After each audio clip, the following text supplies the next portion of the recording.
Thanks for choosing this free Anfield Index podcast. If you'd prefer to listen to this or any of our other shows without adverts, then now's the time to check out Anfield Index Pro. With AI Pro, you can supercharge your entire listening experience. You'll not only get all of our podcasts without the ads, but you'll have them far faster with our quick publish feature available exclusively for subscribers. AI Pro also puts you in the heart of our sound studio, with an option to listen to many of our shows live and interact with the podcasters in real time as the shows are recording. Upgrading couldn't be easier. AI Pro is available on all popular podcast platforms, and we have our own apps for Apple and Android. Just head on over to AnfieldIndexPro.com and get started today. Hello and welcome to the Daily Red, your lunchtime catch-up on all things Liverpool FC on a Friday before a weekend where Liverpool aren't playing because of the Queen's funeral on Monday. So there's not a whole lot going on. But what is going on, obviously, is the international break starts next week. You may have seen the senior England squad. No Jordan Henderson because of injury, but Trent Alexander-Arnold is called up. Joe Gomez not considered at this time by all accounts. But there are other Liverpool players who are heading away with England over the next couple of weeks. So Harvey Elliott has been included in the under-21 squad for games against Italy and Germany. Ryan Brewster also in that squad. Harvey Davies and James Balagizi have been included in the under-20 squad. They will play Chile, Morocco and Australia in their break away from their clubs. 4 Liverpool players in the under-19s. Isaac Mabea, Luke Chambers, Lee Jonas and Oakley Cannonier, all part of the team. They'll face Montenegro, Georgia and Denmark. And then Bobby Clark and Ronell Young are in the under-18 squad, who will play the Netherlands, the Faroe Islands and Belgium. So decent representation down through the age ranks. Good to see Oakley Cannonier, who's had an immense start to the season, getting that respect. Bobby Clark obviously made his first team debut not that long ago against Bournemouth. You'd imagine at some point this season Cannonier will get a look, even if it's just in a cup, because clearly the lad has a lot of talent and knows how to score goals. So all things considered, there are 10 Liverpool players called up for England duty. One player who hasn't been called up is Thiago for Spain. He has been left out of the squad. Now, in part, it's because he's obviously missed a chunk of the season through injury, but it's also the case that Luis Enrique hasn't used Thiago a whole lot. He played only 64 minutes at the Euros, and it's very, very strange to me that Spain's best midfield player isn't getting called up for Spain and isn't a first-choice starter. It's absolutely bizarre to me that that's the case. But it would seem that Luis Enrique wants to go with the young midfield. You know, Pedri obviously made himself a household name, if people weren't already aware of him, at the Euros, where he played basically every minute. And we've seen Gavi called up at a very young age as well.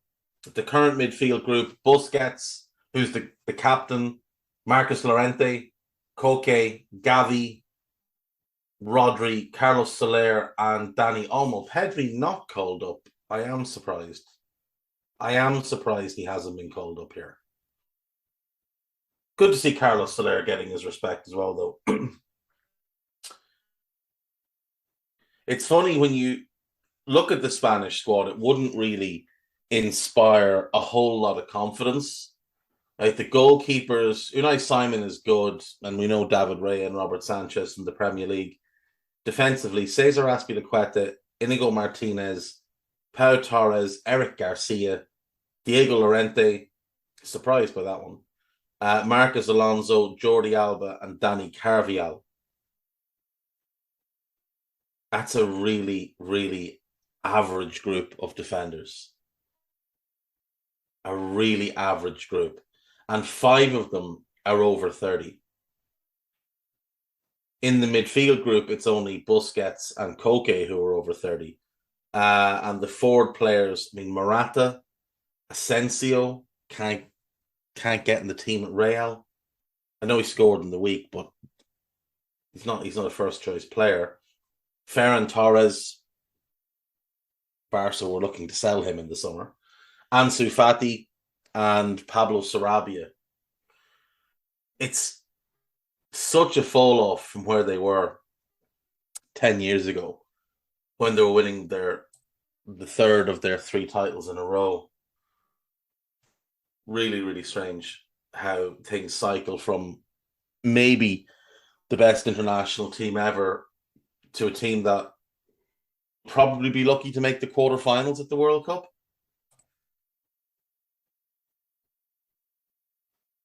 Liverpool's goalkeeping coach John Achterberg was charged by the FA in the aftermath of the drama that ensued in the late win against Newcastle last month. Both Achterberg and Newcastle's head of performance, Daniel Hodges, were charged with improper behaviour, with the Reds coach alleged to have used abusive and/or insulting gestures. A decision has now been handed down by the FA, with both of them receiving fines and a ban. Achterberg has been fined £7,000 and banned from the touchline for the game against Brighton. That's a bit harsh. It's a little bit harsh. Yeah. 3 things today. Trent Alexander-Arnold in the squad. Paul Glatzel injured. I mentioned that one yesterday. And Caoimhín Kelleher spotted in training on Monday, and Irish manager Stephen Kenny saying he expects him back very soon. So, hopefully he is back quite soon. Journalist clarifies Liverpool's Arthur stance after January exit rumours. So if you've missed this, one of the really crap Italian outlets, Tutto Mercato Web, which is basically Italy's answer to caught offside, they came out and said Klopp doesn't want him. They're going to send him back in January. This was then followed up by some random Spanish journalist that, you wouldn't trust them as far as you could throw them. You see the garbage that comes out of Spain with regards to rumours all the time.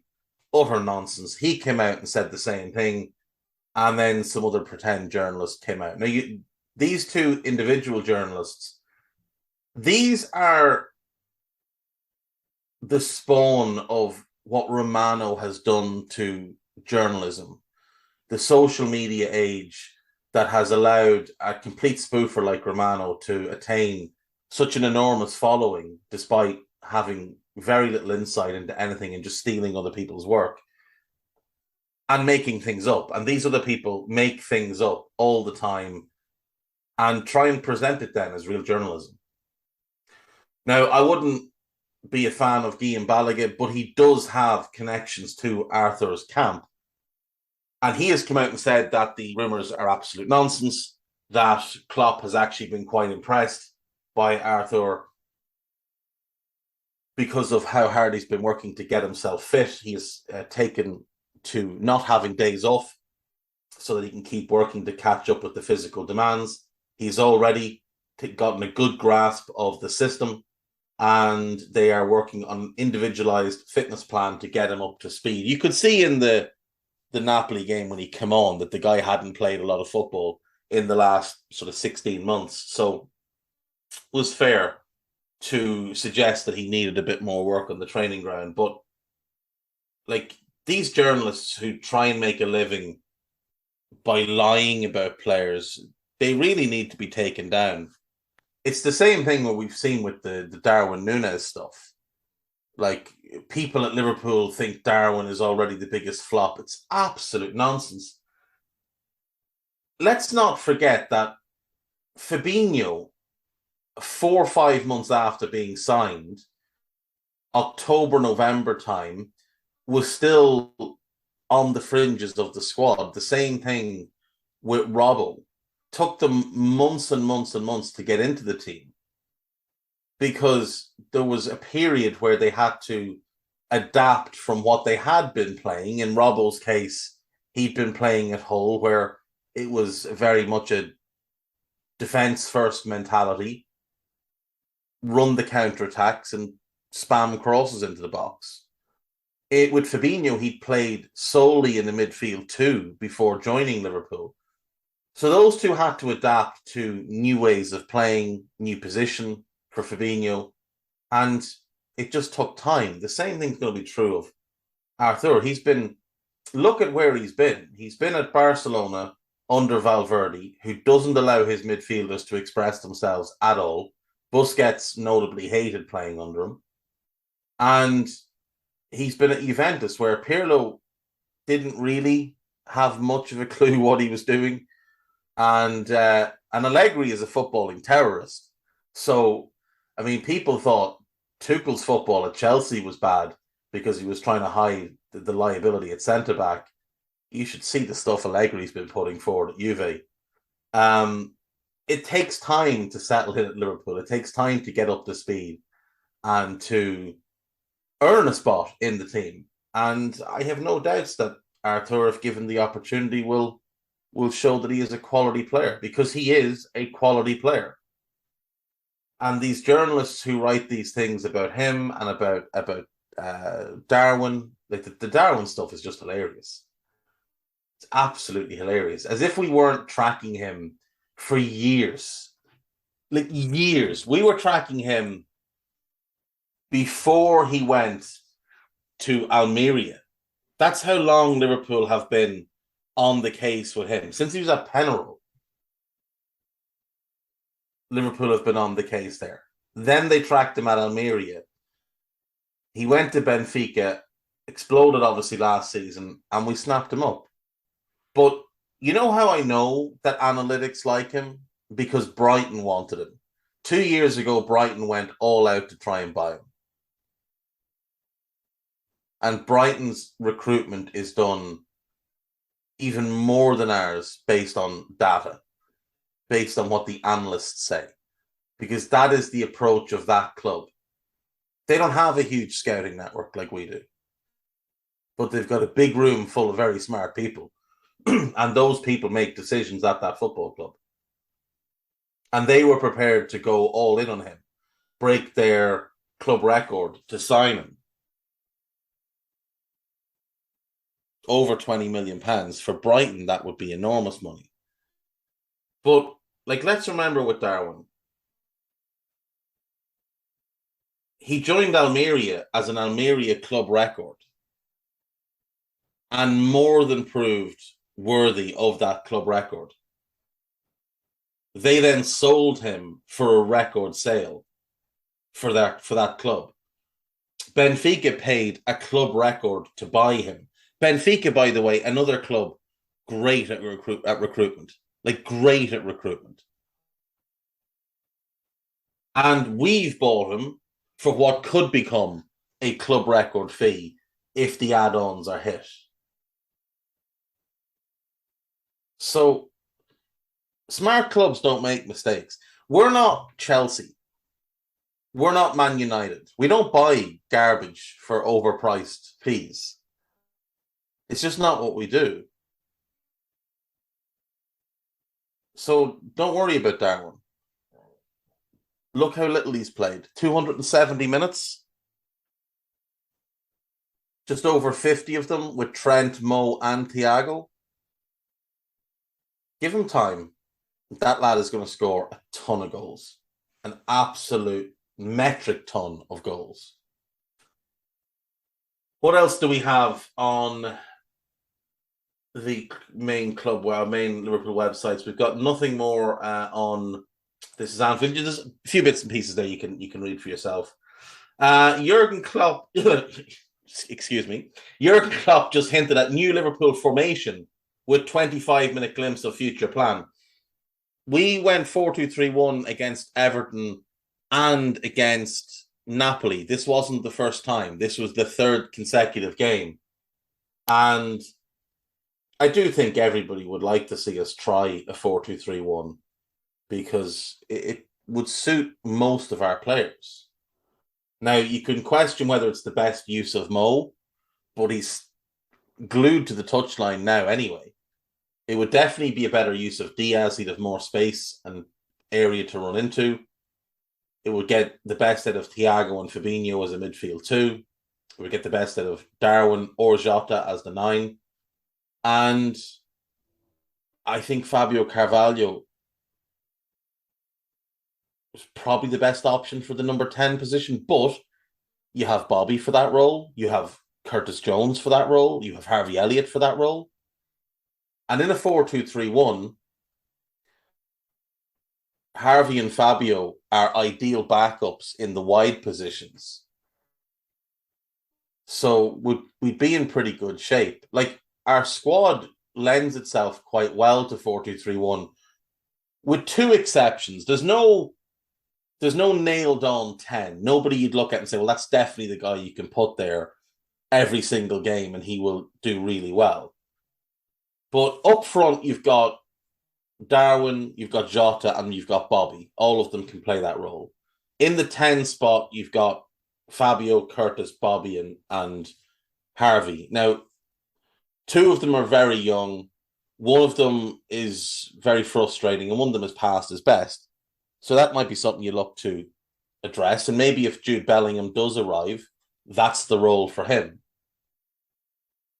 You get Diaz and Carvalho as your left wing options, Mo and Harvey as your right wing options. For the controller, you've got Thiago, we've got Arthur this season, and you've got Naby whenever he's allowed to play again. You've got Fab as the holding midfielder, the more defensive one. The issue is there isn't really an ideal backup for him. Henderson struggles in a midfield too. Now, he'd be fine there next to Thiago against certain opposition, but that's another position you'd like to upgrade. And then, the fullbacks would work absolutely fine in 4-2-3-1. Be nice if we could get Calvin Ramsey fit and playing, and Trent could have a bit of the burden taken off. Or if we just had like a right-footed Costas who could step in for Trent when he needs a break. Our centre-backs would be fine with 4-2-3-1. It would suit us a lot better than the 4-3-3, in my view. I think you get even more out of Fab and Thiago. And in truth, go and watch us play last year. We played 4-2-3-1 or 4-4-2 most of the year because Henderson played the right-sided role as a 10/right winger. Harvey played it as a right winger, and Naby played it as a 10. None of them played it as a right-sided midfielder. Liverpool will still have midfield option that partly explains Jurgen Klopp transfer call. What is this? Oh, and Ox. I missed Ox. Ox could play across that line behind the striker. Not sure how good he'd be, but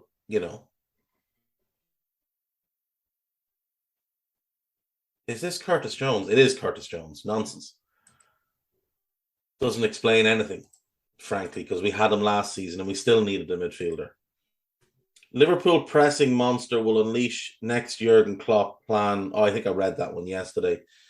Liverpool should seal 13 million transfer for Aurelien Tchouameni alternative in Darwin Núñez repeat.